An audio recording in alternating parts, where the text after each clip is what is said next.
大家好啊，我係 Victor。今日呢條片咧，帶大家回顧一下我上年喺溫哥華親身體驗過嘅 Lucid Gravity Prototype。而家呢部全新嘅 Lucid Gravity SUV 咧，終於正式喺加拿大交付㗎啦。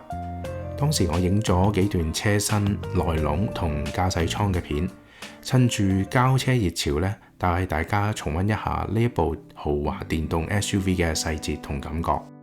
Lucid Gravity 嘅外形咧，延續咗 Lucid 品牌一貫嘅簡約線條，車頭好有未來感，採用一體式 LED 車燈設計，再加埋流線車頂，睇落去咧又優雅又有氣勢。相比 Lucid Air 咧 ，Gravity 嘅車身明顯更高更闊，完全係針對家庭啦、長途同舒適而設計嘅豪華 SUV。一入到車廂咧，會發現到有唔同嘅屏幕同氣氛燈包圍住。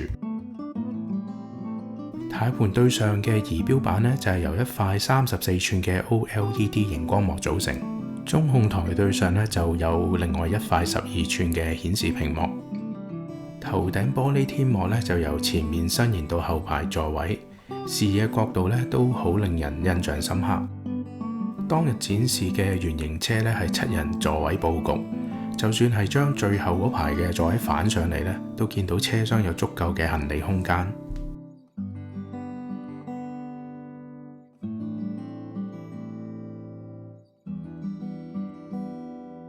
Lucid Motors 咧而家正式進入咗高端 SUV 市場啦，呢一部可算係今年最令人期待嘅電動 SUV 之一。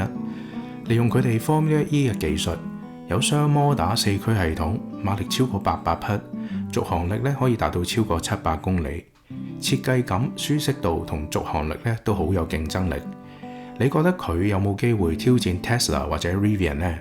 留言話俾我知啊！記得訂閱我嘅頻道啊！我哋下次再見。